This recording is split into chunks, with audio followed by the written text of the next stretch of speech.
Apocalipse capítulo 1, versículos de 1 a 3.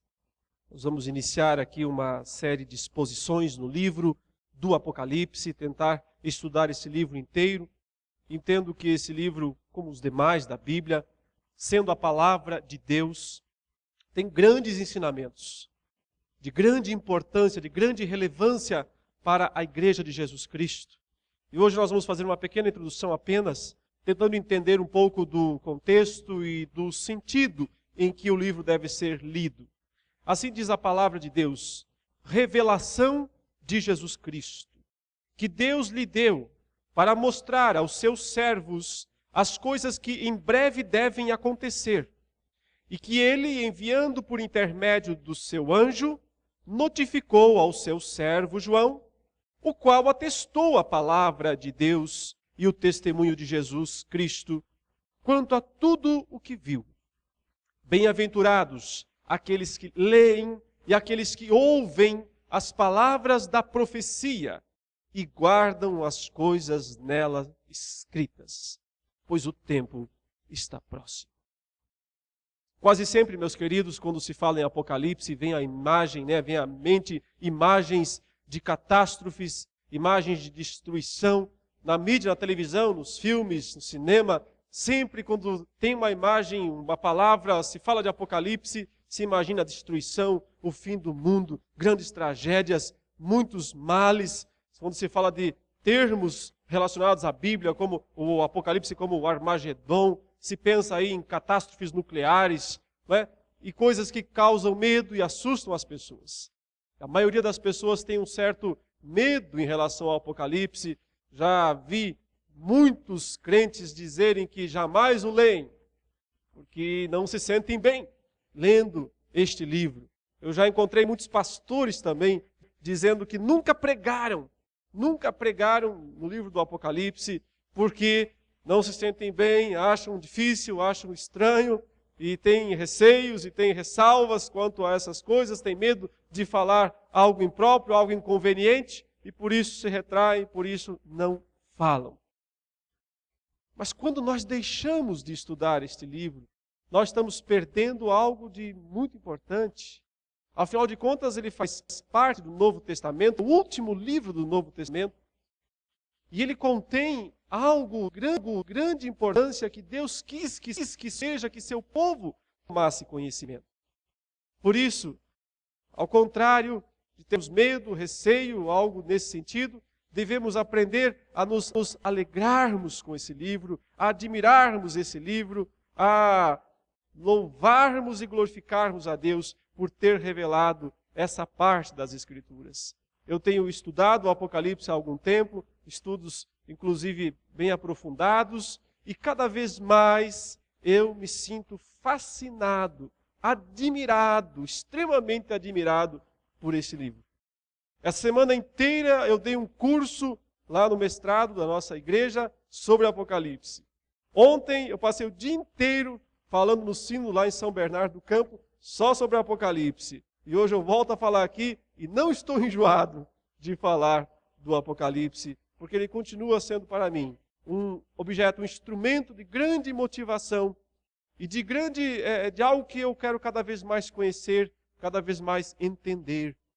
Veja que o texto começa com uma palavra, ele diz, revelação de Jesus Cristo.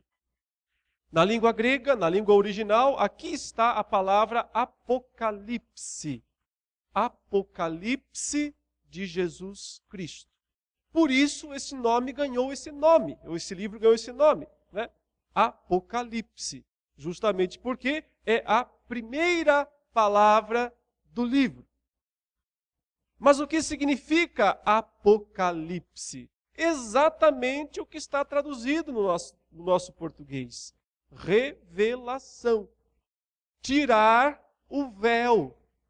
Revelar aquilo que está encoberto. Então, ao contrário de significar algo misterioso, oculto, o Apocalipse é o que foi revelado. É uma revelação de Jesus Cristo, é isso que é dito. Foi o próprio Cristo que trouxe esta revelação aos homens. Por sua vez, o texto diz que foi Deus, o Pai de Jesus Cristo, quem deu essa revelação ao Senhor Jesus Cristo, e então o Senhor Jesus Cristo passou essa revelação a um anjo, e o anjo trouxe a João, e João escreveu, e por isso chegou até nós. É revelação do Senhor Jesus. Registrada, uma revelação registrada por João. Nós acreditamos e cremos que a base suficiente para insistir nisso, que foi João o apóstolo que escreveu este livro, que teve a visão, primeiramente dito, e depois registrou, depois escreveu o livro. João, o último dos apóstolos, o que viveu mais tempo, havia até mesmo uma lenda lá de que ele não morreria, isso está registrado no final do Evangelho de João. Muitos pensavam que ele nunca morreria, pois ele estava já bem velhinho, provavelmente perto dos 100 anos de idade, o que para o primeiro século, quando a expectativa de vida era de 38 a 45 anos, o homem chegar a 100, de fato, parecia que não ia morrer nunca mais. Parecia que ia viver para sempre. João, então, apesar da lenda dizer que ele viveria para sempre, ele já estava bem velho, mas ele morreu. Talvez não muito tempo depois de ter escrito esse livro. Segundo os pais da igreja, que são aqueles homens que viveram entre o século II e o século IV da era cristã, alguns deles que viveram muito próximos dos apóstolos, dois especialmente, um chamava Justino, o mártir, e outro chamava Irineu.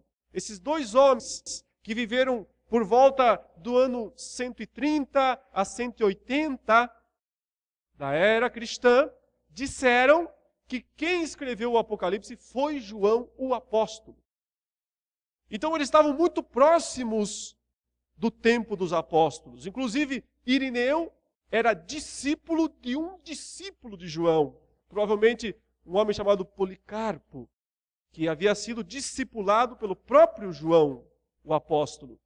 E Irineu, sendo um discípulo desse discípulo, afirmou: João, o apóstolo, escreveu o Apocalipse no reinado de Domiciano. Essa é uma citação de Irineu. João, o apóstolo, escreveu o Apocalipse durante o reinado de Domiciano, ou seja, por volta do ano 96 da nossa era. Então, aproximadamente 60 anos, quase 70 anos depois da ressurreição de Cristo.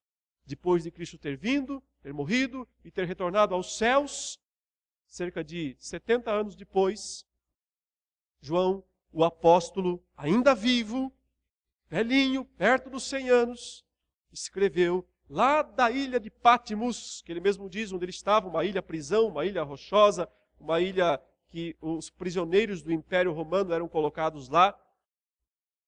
De lá ele teve uma visão, e lá ele relatou, ele escreveu o Apocalipse. Eu quero falar aqui, nessa breve introdução a respeito do livro, o que é o Apocalipse e por que é importante estudá-lo. O que ele é e por que é importante considerar essas coisas, estudar esse livro, prestar atenção a tudo aquilo que foi revelado nele. Então, antes de qualquer coisa, fica claro que o Apocalipse é uma revelação especial de Deus. Toda a Bíblia é revelação de Deus. Toda a Bíblia é inspirada por Deus. É assim que nós cremos, é assim que nós confessamos. Mas o Apocalipse é uma revelação especial dentro desta revelação, porque ele tem um caráter, ele tem peculiaridades só dele, que não vão ser achados tão facilmente em outros livros da Bíblia, pelo menos não em livros completos. Há porções apocalípticas, é assim que nós falamos ou chamamos esses textos que fazem menções escatológicas ao fim dos tempos, à volta de Jesus, ou ao novo céu e a nova terra, ou à ressurreição, ou ao juízo final. Em outros livros, claro, há porções apocalípticas em Isaías, em Ezequiel, em Zacarias, especialmente em Daniel. O livro de Daniel é considerado o Apocalipse do Antigo Testamento.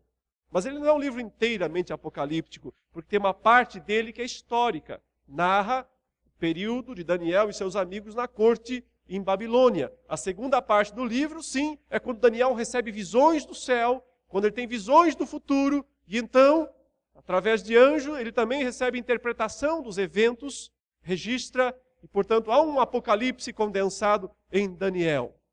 Também há porções apocalípticas ou escatológicas, e quando a gente fala escatológico, estamos falando em relação ao fim, porque escatom, na língua grega, quer dizer fim, o final, a consumação. Então, se eu usar esse termo aqui escatológico, entendam, o fim dos tempos, a consumação, o propósito de Deus que vai se cumprir na hora certa, no momento certo, ao qual ele vem trabalhando e executando ao longo da história, mas vai se cumprir no momento certo que Deus decidiu. Há porções assim, por exemplo, no livro de Mateus, no capítulo 24, o chamado sermão profético, quando Cristo começa a falar a respeito da destruição de Jerusalém e do fim do mundo. Então, ele faz uma série de afirmações a respeito desse período, ou dessas épocas, tanto nos evangelhos sinóticos, ou nos demais evangelhos sinóticos, como Marcos, como Lucas, nós temos repetições parecidas com essa de Mateus 24. Também há algumas porções escatológicas nas cartas. Por exemplo, as 2 cartas aos Tessalonicenses e o capítulo 15 de 1 aos Coríntios tem grandes porções que a gente chama escatológicas, porque falam do futuro, porque dizem como vai ser a ressurreição, como será a segunda vinda de Jesus, quem será e quando aparecerá o anticristo. Então nós precisamos estudar o Apocalipse tendo em mente essas outras porções das Escrituras. Porque o Apocalipse, embora seja singular no sentido de que ele é do início ao fim, do primeiro ao último capítulo, totalmente apocalíptico ou escatológico, mas ele não é o único livro da Bíblia que tem essas partes, essas porções. E nós devemos comparar os textos para então chegar a uma compreensão. O que há de especial, então, no estilo apocalíptico de escrever? Há uma linguagem misteriosa, aparentemente, cheia de figuras, cheia de símbolos, cheia de números, cheia de cores, visões espetaculares, anjos, demônios, cidades gloriosas. É um estilo que não deve ser interpretado literalmente. Porque esses símbolos, essas figuras, essas descrições fantásticas querem transmitir uma mensagem que na maioria das vezes é simples. E as pessoas se perdem justamente porque se deixam levar pelas imagens fantasiosas e fantasiam ainda mais, e aí vão para mais longe do significado. Quase sempre o próprio texto já traz embutido nele o sentido simples, claro, que está por trás das descrições extraordinárias.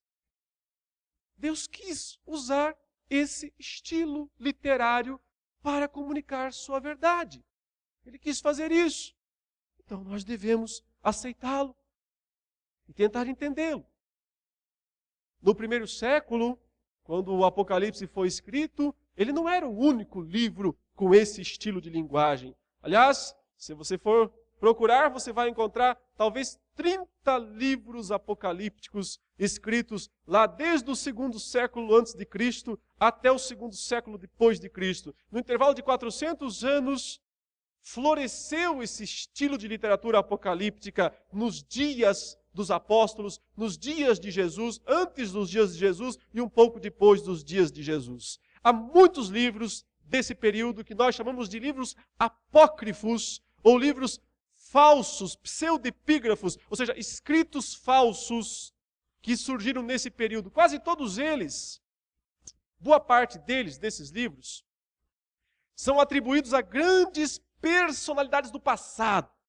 Por exemplo, você já ouviu falar de um homem chamado Enoque, não ouviu? Claro, ele está na Bíblia, diz que ele foi o 7º homem depois de Adão, aquele que andou com Deus e já não era porque Deus o tomou para si. Ele viveu lá nos primórdios da humanidade, esse Enoque. Mas tem uns 4 livros dos séculos 2, 1 e 1 depois de Cristo, atribuídos a ele, como se ele tivesse escrito.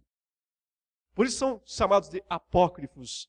Foram escritos depois, foram escritos pelo autor. Eles são escritos falsos, atribuídos a alguma personalidade do passado para que assim tivesse valor, fosse aceito pelas pessoas. Seria o mesmo que hoje alguém aqui do século 21 escrevesse um livro e o atribuísse, escondesse em algum lugar e colocasse lá como autor alguém do passado, alguém do século passado, ou alguém mais antigo ainda, vamos dizer, atribuísse lá, sei lá, a Napoleão Bonaparte.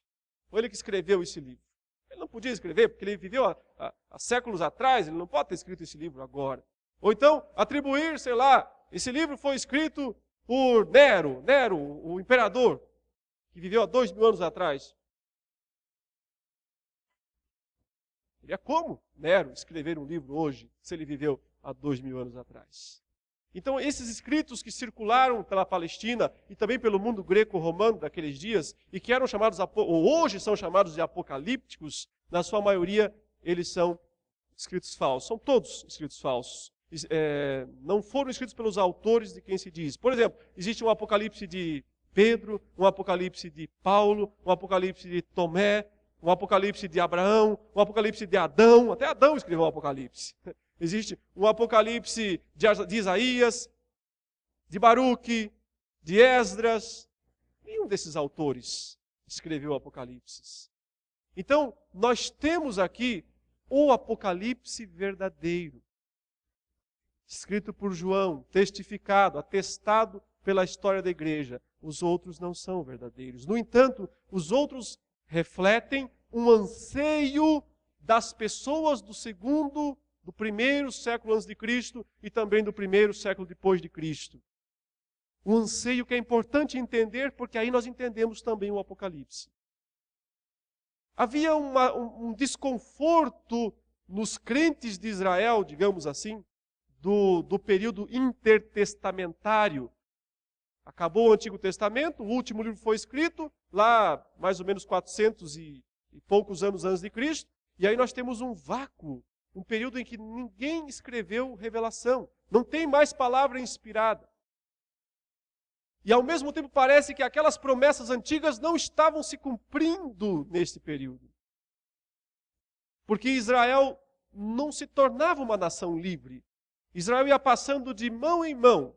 Primeiro eles foram prisioneiros, escravos de Babilônia, depois passaram para o Império Medo-Persa, depois passaram para o Império Greco-Macedônio, depois passaram para os generais de Alexandre, os Ptolomeus do Egito, os Seleucidas da Síria, e depois eles caíram na mão de Roma.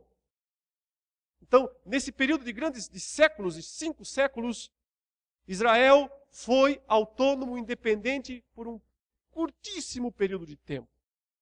Então, ficava a dúvida na cabeça dos israelitas, mas Deus se esqueceu de Israel? Deus abandonou o seu povo?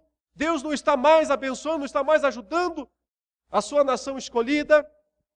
Por isso que esses homens vão escrever os apocalipses desse período, tentando trazer para o povo uma informação de que Deus não se esqueceu e que Ele vai agir. Mas Ele vai agir só num futuro extraordinário e até lá Israel vai padecer, Israel não vai ter salvação, a não ser quando Deus intervir lá no mundo vindouro. Por isso, os apocalipses desse período são negativos na sua maioria. E o apocalipse bíblico de Jesus Cristo é cheio de esperança, é cheio de otimismo, apesar de também entender a dura realidade em que os cristãos estavam na última década do primeiro século, sob terrível perseguição do Império Romano. Mas apesar desse contexto, a mensagem do Apocalipse é otimista, é esperançosa. Eu espero tentar fazer os irmãos queridos poderem entender isso à medida que nós estudarmos. Portanto, aqui já está a primeira verdade fundamental. O Apocalipse tem um estilo literário próprio. Se você não entender isso, você não vai entender o livro. Suponha que você nunca tivesse lido poesia nenhuma, não soubesse o que é esse estilo literário chamado poesia. Aí um dia cai uma poesia na sua mão. E você vai ler, você vai achar a coisa mais estranha do mundo. Você não vai conseguir entender quais são as fórmulas que compõem, por que tem aquela rima, por que aquelas palavras parecem que são forçadas para se arranjar, para se acertar, para ter a métrica. Por quê? Porque você não está habituado a ler aquele tipo de literatura. Então a questão fundamental é essa. As pessoas hoje não entendem o Apocalipse em grande medida porque elas não estão habilitadas a ler o estilo de literatura que o Apocalipse é. Precisa entender isso. Se entender isso, vai ficar mais fácil, vai ficar mais claro, a compreensão do texto será mais tranquila. Portanto, o que é o Apocalipse? É uma revelação especial de Jesus, de grande valor, mas tem essas características, essas peculiaridades que precisam ser consideradas, caso contrário, vai ser muito difícil compreender o sentido, compreender o significado. Mas note que o próprio Apocalipse se autodefine como uma profecia. Ele diz isso daí, que o Apocalipse é essa revelação de Deus, que ele passou a Jesus Cristo, que Jesus passou ao seu anjo e que o seu anjo entregou ao apóstolo João, uma profecia atestada, uma profecia verificada, essa é a ideia, por João, que viu, que enxergou, que comprovou, ele é testemunha ocular, ele não está narrando algo que falaram para ele, está narrando aquilo que ele viu. E ele chama isso de uma profecia testificada. A questão, meus irmãos, importante nesse começo de estudo do livro, é entender o seguinte: primordialmente o Apocalipse fala do quê? Ele fala do futuro? Ele fala do passado? Ou ele fala do presente? Qual é a principal perspectiva do livro do Apocalipse? Grande parte das pessoas imagina que é futuro, tudo futuro. Tenta ler pensando no que vai acontecer. Mas o Apocalipse não é primordialmente ou primariamente um livro que fala do futuro. Sim, ele fala do futuro. Mas antes de falar do futuro, ele fala do passado. Ele constrói ou ele reconstrói toda a fundamentação doutrinária do cristianismo, que já aconteceu. Imagine, João está lá vivendo no ano 96. Jesus Cristo nasceu há 90 e tantos anos atrás. Ele morreu, ele ressuscitou 60, 70 anos atrás. Esses eventos são centrais e estão sempre sendo relembrados no livro. Então, o Apocalipse, mais do que tudo, ele fala do passado. Ele resgata o passado, ele eleva o passado, ele traz, revela o significado profundo daqueles eventos relacionados ao nascimento, à vida, à morte, à ressurreição e à ascensão de Jesus. Esses eventos são centrais. Grande parte do Apocalipse faz referência a isso. E quando nós não prestamos atenção, então nós ficamos fazendo aí, a nossa imaginação vai ver coisas bem diferentes e vai se perder num labirinto de interpretações. O Apocalipse fala essencialmente do que Deus já fez, do que Deus já realizou, do que Deus já operou. Porque o que Deus já fez, os feitos de Deus já realizados, são a base, o fundamento sobre o qual Ele vai construir o futuro. O futuro não está solto, o futuro não é uma mera previsão, não é uma mera probabilidade. O futuro é certo, é garantido. Por quê? Porque ele é construído sobre o fundamento do passado. Então, o Apocalipse não fala nem só do passado, nem só do futuro. Ele fala do passado e do futuro. E do presente. Que presente? Presente contínuo. O presente dos dias de João, lá no século I, no ano 96 ou 97, aqueles dias, se você não consegue entender um pouco daqueles dias, você não entende o livro. Não há como entender o livro sem entender um pouquinho daqueles dias, porque o livro foi escrito para aquelas igrejas. Ele diz, escreve João e envia para as igrejas de Éfeso, de Esmirna, de Sardes, de Tiatira, de Pérgamo, de Filadélfia, de Laodiceia. Escreve para essas igrejas. Elas eram igrejas que existiam lá naquela região da Ásia Menor, onde hoje é a Turquia. Eram igrejas reais, como a nossa. Feita de homens, mulheres, só que viviam numa situação menos confortável do que a nossa. Sob intensa perseguição, martírio, espólio dos bens. Para essas igrejas, o Apocalipse foi escrito. Por isso, antes de tudo, eu tenho que me ver, eu tenho que me imaginar como um cidadão, como um cristão do primeiro século. Então, se eu entender um pouquinho da vida deles, do que eles faziam, dos seus medos, dos seus anseios, das suas expectativas, o livro vai ficar muito mais fácil. E eu espero ajudá-los a entender isso nas nossas exposições. Mas então também, aquilo que se aplica àqueles homens do passado, àqueles crentes do primeiro século, também se aplica a nós. Por isso, o Apocalipse fala também do nosso presente. Não só do presente dos cristãos das 7 igrejas da Ásia, mas do presente nosso e do presente de qualquer pessoa em qualquer época da história, porque os princípios revelados no Apocalipse se aplicam a todas as eras. Portanto, o Apocalipse fala do passado, do presente e do futuro. E é preciso considerar tudo isso conjuntamente para conseguir entendê-lo. Caso contrário, fantasias, labirintos, só isso que nós vamos encontrar para não sair do lugar. O que é o Apocalipse, portanto? O Apocalipse é uma revelação especial de Deus, que usa figuras, símbolos, números, cores, etc., para transmitir uma mensagem simples.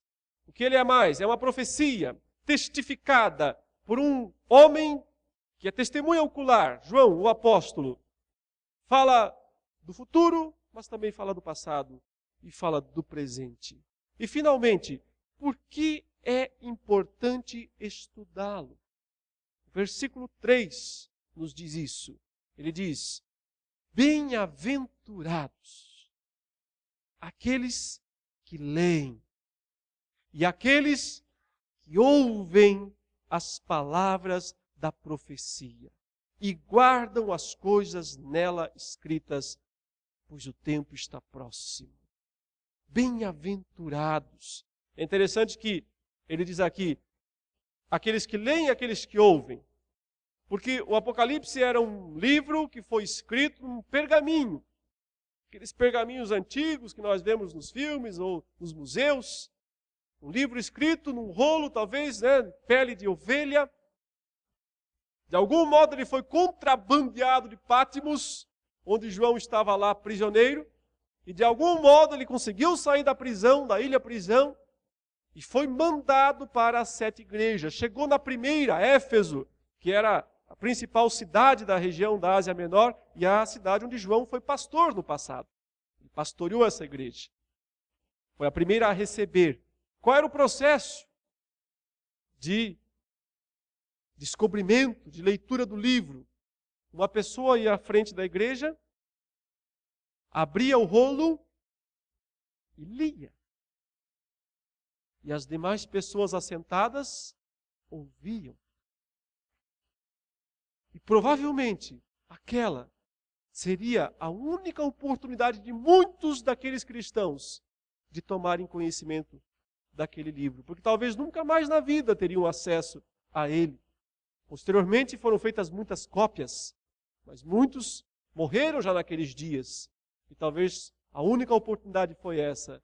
Você pode imaginar a atenção que aquelas pessoas prestavam? A concentração daqueles primeiros cristãos, quando eles recebem o rolo, recebem o pergaminho, e alguém diz, foi escrito pelo apóstolo João, o último dos apóstolos, que está lá na ilha de Pátimos, um prisioneiro. Ele teve uma visão de Deus, uma visão de Jesus Cristo lá. E ele escreveu esse livro e mandou para nós para que fosse lido. As pessoas não iam ficar sentadas lá pensando em alguma outra bobagem da vida, não. Elas não iam ficar pensando nas dívidas que tinham que pagar amanhã, ou se o time do futebol lá ganhou ou perdeu. Isso para elas não valia mais nada. Elas estavam atentas, querendo absorver ao máximo possível os ensinamentos preciosos desse livro.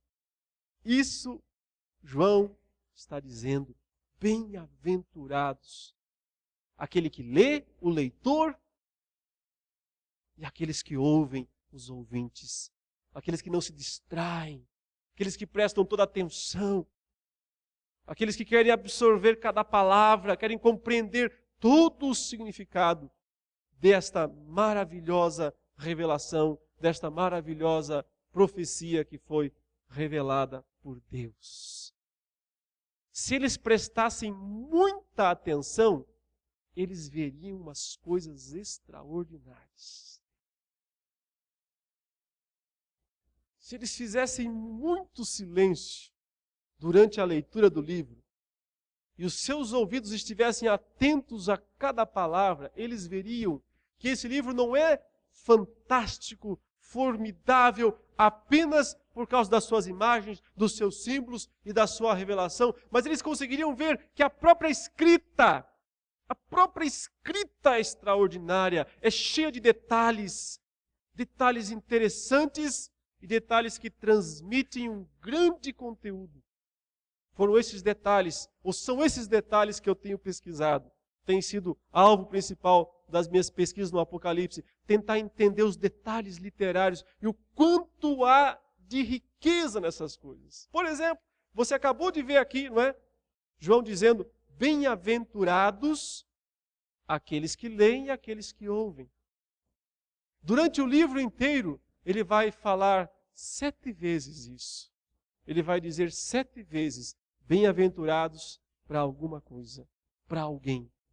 Só o leitor atento veria isso, pegaria isso. Se tivesse distraído, pensando em alguma outra coisa, passava batido. Eu quero mostrar aqui um pequeno gráfico aos irmãos, um dos detalhes, apenas um dos detalhes literários ricos desse livro, que é o uso dos números. João usa pelo menos uns 10 números no livro inteiro, mas o principal é o 7. É o número que ele mais usa. E esse número é o número que representa Deus, a perfeição, as coisas celestes. E eu acabei de dizer que João 7 vezes fala bem-aventurados alguém ou alguma coisa. E eu quero mostrar esses textos para os irmãos. Vejam aí, nesses versículos, em Apocalipse 1:3, acabamos de ler, ele diz, bem-aventurados aqueles que leem, aqueles que ouvem. Tá. Lá no 14:13, ele diz, então ouvi uma voz do céu dizendo, escreve, olha aí, bem-aventurados os mortos, que desde agora morrem no Senhor, sim diz o Espírito, para que descanse das suas fadigas, pois as suas obras o acompanham. Você imagina, João continua lendo, ou melhor, o leitor continua lendo, e de repente, mais uma vez, lá no 19:9, ou melhor, no 16:15, o ouvido do leitor, mais uma vez, tem um estalo, porque ele menciona outra vez. Eis que venho como vem o ladrão. Bem-aventurado aquele que vigia e guarda as suas vestes, para que não ande nu e não se veja a sua vergonha. Continua a leitura, no 19:9. Então me falou o anjo, escreve, bem-aventurados aqueles que são chamados à ceia das bodas do Cordeiro, e acrescentou, são estas as verdadeiras palavras de Deus. No 26, outra vez, bem-aventurado e santo é aquele que tem parte na primeira ressurreição. Sobre esses, a segunda morte não tem autoridade. No 22:7, eis que venho sem demora. Bem-aventurado aquele que guarda as palavras da profecia deste livro. Voltou ao começo, a menção original de guardar as palavras. E termina com a última bem-aventurança do livro, bem-aventurados aqueles que lavam as suas vestiduras no sangue do Cordeiro, para que lhes assista o direito à árvore da vida e entrem na cidade pelas portas. Se o leitor esteve atento, ele contou, ele viu 7 bem-aventuranças. Por que 7? Por que não 6? Por que não 8? Porque há um padrão em torno do número 7 nesse livro. Mais um exemplo que eu quero mostrar aos irmãos. As 7 referências à volta, à vinda iminente de Cristo.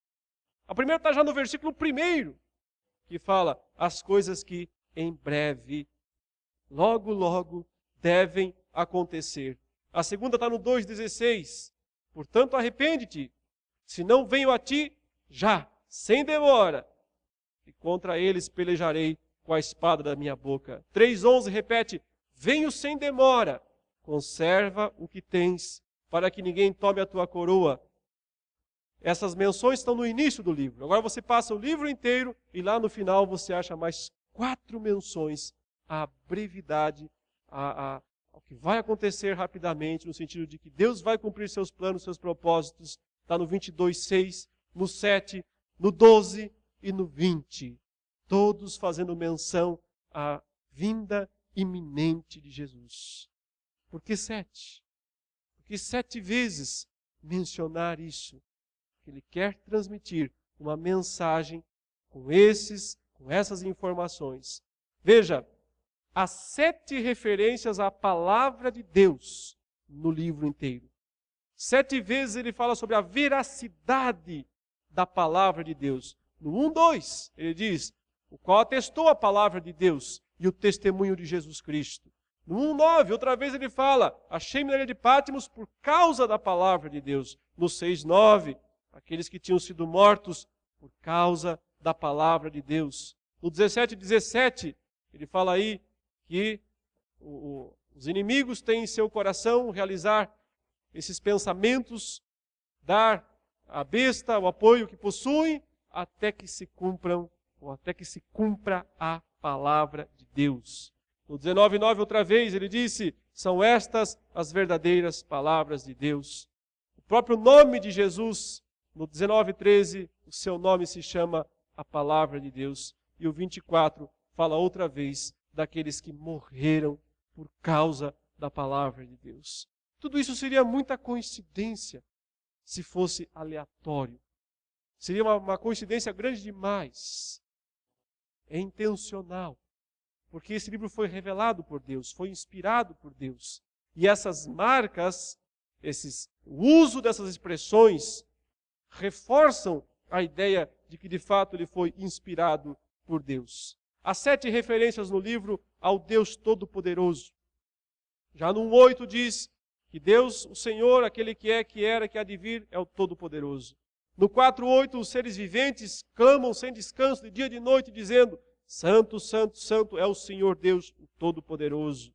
No 11:17, outra canção do povo de Deus, dizendo, graças te damos, Senhor Deus, Todo-Poderoso, que és, que eras, porque assumiste o teu grande poder e passaste a reinar. No 15:13, outro cântico de louvor, do cântico de Moisés, cantado pelos 144 mil, eles dizem, Senhor Deus Todo-Poderoso, justo e verdadeiro são os teus juízos. No 16:7, lá do altar de Deus, outra declaração, outra proclamação dizendo, ó Senhor Deus Todo-Poderoso, verdadeiros e justos são os teus juízos. O 19:6, louva a Deus, dá um aleluia ao Senhor, porque reina o Senhor nosso Deus, o Todo-Poderoso. E a última declaração fala que no novo céu e na nova terra, na nova Jerusalém, não há mais santuário, porque ali está presente o Senhor, o Deus Todo-Poderoso.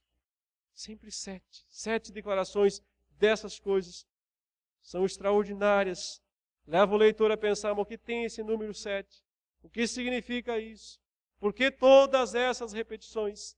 E não ver isso, não enxergar isso, é desconsiderar boa parte deste livro e da importância desse livro. Mas não é só o uso deste modo que nós vemos no número 7. Há também um uso mais implícito e bem interessante. Eu estou aqui até deixando de fora de falar do uso explícito do livro, porque 26 versículos do livro falam 7. Mencionam explicitamente os 7, 26 versículos do livro. Mas fora todos esses números explícitos, há também esse uso implícito do número 7. Por exemplo, há um padrão de 7 na composição dos cânticos que louvam a Deus e ao Cordeiro, atribuindo 7 atributos de louvor. Veja aí. Digno é o Cordeiro que foi morto de receber o poder, a riqueza, sabedoria, força, honra, glória e louvor. No 7:12 outra vez, dizendo, amém, o louvor e a glória e a sabedoria e as ações de graças e a honra e o poder e a força. 7. Sejam ao nosso Deus pelos séculos dos séculos. Tanto o Cordeiro quanto o próprio Deus são exaltados com cânticos que atribuem 7 expressões similares de adoração. Isso mostra que Deus o Pai, Deus o Filho, são igualmente dignos. Não há diferença entre eles. Jesus Cristo não é um Deus inferior, um deusinho menor. Ele é o Deus Todo-Poderoso. É a segunda pessoa da Trindade. Essas marcas, que não podem ser vistas numa leitura superficial, são vistas quando se lê, quando se ouve, quando se estuda. Bem-aventurados aqueles que prestam atenção. Porque eles vão ver quanto esse livro é fantástico, extraordinário, e o quanto a sua mensagem é ainda maior, ainda mais extraordinária. Eu espero poder fazer isso à medida que nós estivermos vendo. Eu estou fazendo aqui um substrato de 0,01% de toda a gama de recursos literários utilizados por esta obra. Não vou mostrar todos, para não cansar os irmãos, obviamente. Estão ansiosos para ir para a mensagem, né? E é isso que eu pretendo fazer nas próximas pregações. Continuando, só para entender então o porquê do 7, na verdade o número 7 é central na obra do Apocalipse, porque ele divide o livro em 7 partes. E aqui é um outro detalhe necessário. Se você não compreende, se você não vê essas 7 divisões do livro, você não vai compreender o livro. Um problema, ou talvez o grande problema, a causa da maior parte dos erros de interpretação de Apocalipse, é considerar ele como uma história que vai do capítulo 1 até o capítulo 22, como sendo cronológico. Uma história linear, ou seja, os eventos do capítulo 2 vêm depois do 1, do 3 depois do 2, do 4 depois do 3, do 5 depois do 4, do 6 depois do 5, e assim até o 22. Todo mundo lê assim, normalmente, né? Acho que você sempre lê o Apocalipse assim, pensando que a história vai seguindo normalmente do 1 até o 22. Esse é o modo de não entender o livro. Ele foi escrito em sessões, nós dizemos, sessões paralelas, 7. Porque sabemos, porque há marcas claras disso, não só pela abundância do número 7, que eu já mostrei aqui resumidamente, mas porque nós temos marcas claras de divisão. Por exemplo, do capítulo 1 até o capítulo 3, nós temos os 7 candeeiros de ouro, as 7 igrejas. A carta de Jesus, ou as cartas de Jesus, a 7 igrejas. Dos capítulos 4 a 7, nós temos 7 selos. O Cordeiro coroado nos céus, que pega em suas mãos o livro e abre um livro que tem 7 selos. Dos capítulos 8 a 11, nós temos 7 trombetas, que são tocadas após a abertura do 7º selo, mas elas não são sequência do 7º selo, elas estão contando outra vez a história, elas estão contando a mesma história. Por exemplo, no capítulo 12 a 14, nós temos a descrição da batalha do dragão com a mulher e com o filho varão, e depois o pronunciamento de 7 vozes, 7 ordens, 7 vozes celestes, sempre dito, uma grande voz, ouvi uma grande voz, com elas e dá 7. Dos capítulos 15 a 16, nós temos as 7 taças. 7 taças que são taças da ira, taças da cólera de Deus, que são derramadas na terra e produzem grandes destruições na terra. São as 7 taças. e nós temos mais duas divisões ainda um pouco mais subjetivas do que as anteriores, mas que podem ser enumeradas como sendo, dos capítulos 17 a 19, as 7 visões de julgamento, e dos capítulos 20 a 22, as 7 últimas visões do livro, as 7 visões da consumação. Todas começando com a palavra vi, então vi, então vi. Conte-as nas 7. O que isso significa? Que essas sessões aqui, elas não são contínuas, elas são repetitivas, elas são circulares. João vai contar a mesma história 7 vezes. Ele vai contar a mesma história nas 7 sessões. Por isso que se você ler cronologicamente, como se fosse uma sequência do 1 ao 22, você não vai entender nunca. Sabe por quê? Porque aí vai parecer que o mundo vai acabar uma meia dúzia de vezes. Que Jesus vai voltar umas 4 vezes. Que vai ter umas 3 ressurreições. Que vai ter não sei quantas batalhas finais. E na verdade, só tem uma vinda de Jesus, só tem uma ressurreição, só tem um juízo final, só tem uma consumação de todas as coisas, só tem uma ressurreição. Mas ele reconta a história 7 vezes. É uma técnica. Bem-aventurados aqueles que ouvem. A repetição ajuda. Quando o processo de aprendizado é auricular, né?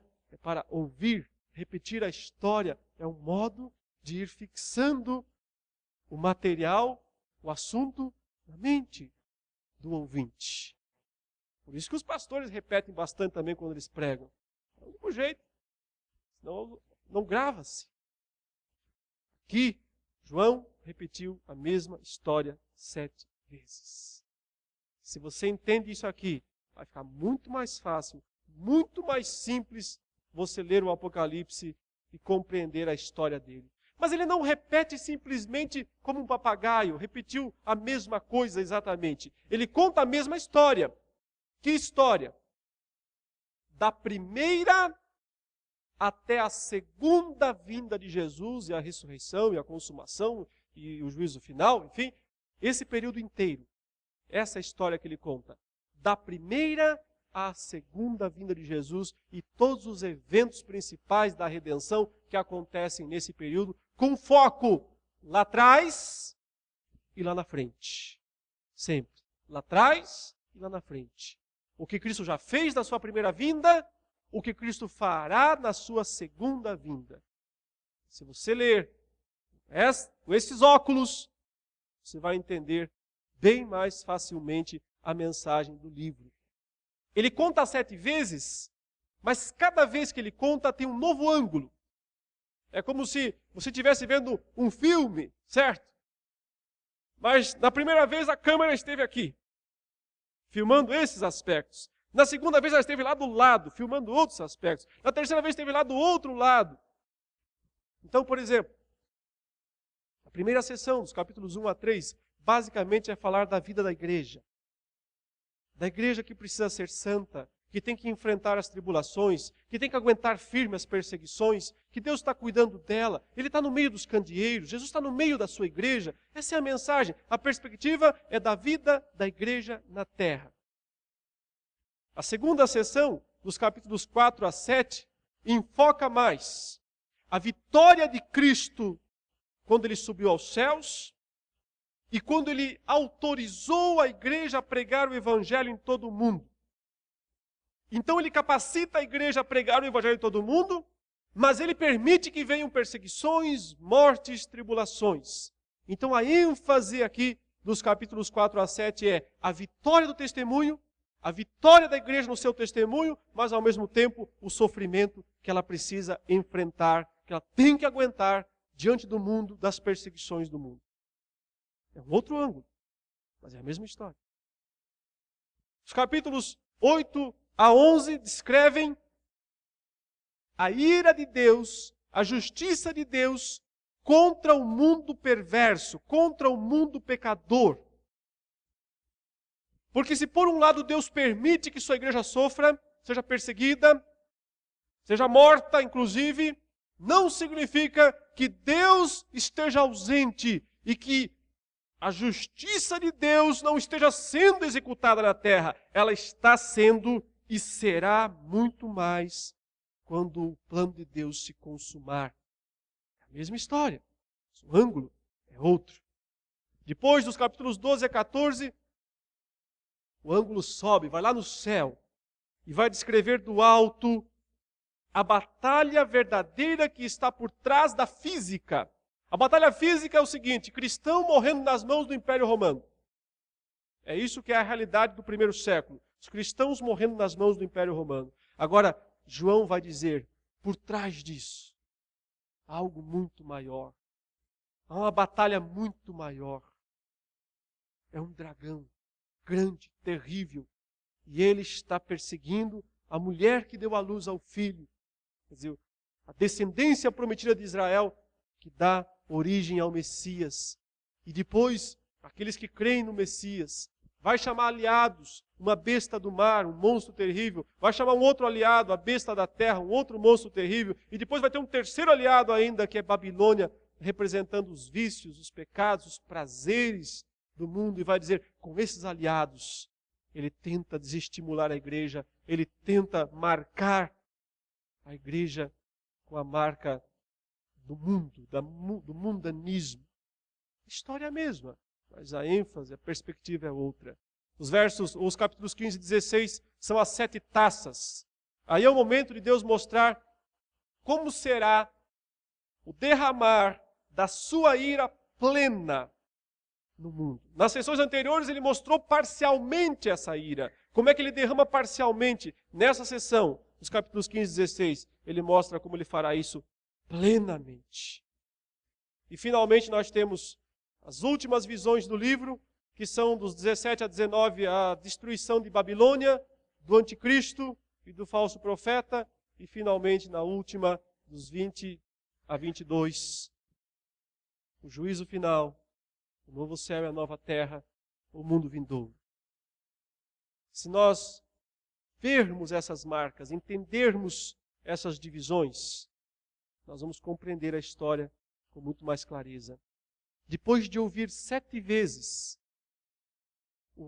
a pintura do quadro que João estava pintando se torna completa. É como se ele tivesse, em cada contagem, cada vez que ele conta uma história, ele coloca algumas peças lá do grande quebra-cabeça. Ele coloca peças do início, peças do meio, peças do fim. Uma passada de peças no grande quebra-cabeça. Você olha, enxerga algumas coisas, mas está muito incompleto. Ele conta a segunda vez a história. Ele preenche mais espaço, coloca peça aqui, peça lá, peça lá, peça aqui, peça lá. Agora você tem já uma visão melhor da história, mas falta muita coisa ainda. Então ele conta a terceira vez a história, e aí ele coloca mais uma peça aqui embaixo, outra lá, outra lá, outra lá, outra aqui, daqui. Opa, agora dá para ver umas imagens mais claramente, dá para entender melhor, mas ainda está faltando alguma coisa. Só quando contar a 7ª vez. Ele preenche as peças que ficaram, que sobraram. E aí, você tem a visão do todo. Você tem a visão do quadro completo e compreende a grande história de Deus, que não é do futuro, já começou lá no passado, quando Cristo veio, quando Cristo viveu, quando Cristo morreu, ressuscitou, subiu aos céus. É ali que tudo começou. A vitória de Jesus não está no futuro, está no passado. Ele já venceu. Por isso nós, a igreja, somos mais do que vencedores. Não importa o que teremos que enfrentar, as perseguições que vierem, as leis impostas, a violência imposta, que vier do mundo, não importa o que acontecer. Firmados na vitória de Cristo lá atrás, nós seremos sempre mais do que vencedores. É isso. Essa é a grande mensagem principal desse livro. Eu espero, então, em breve, poder explicar com mais detalhes as passagens, os textos. Os irmãos verão que a mensagem é simples, no fundo, muito simples, e usa essas figuras, esses recursos extraordinários. Entendendo isso, fica muito mais glorioso e nós podemos, assim, glorificar ainda mais a Deus. Oremos ao Senhor, curva a sua cabeça, feche seus olhos. Senhor Todo-Poderoso, Senhor dos céus e da terra, Jesus Cristo, que é o Rei dos Reis, o Senhor dos Senhores, que está no céu, entronizado, glorificado, governando e comandando todas as coisas. Ele deu essa revelação a João e por providência ela chegou até as nossas mãos para que a estudemos, para que meditemos, para que sejamos consolados, confortados, fortalecidos nesta mensagem. Que o teu Espírito, ó Deus, que está presente, foi quem inspirou esse texto. Ilumine a cada coração, a cada mente, nesse processo aqui de ler e de ouvir a mensagem do Apocalipse. E que isso seja bênção e grande crescimento espiritual para cada um de nós. Em nome de Jesus. Amém.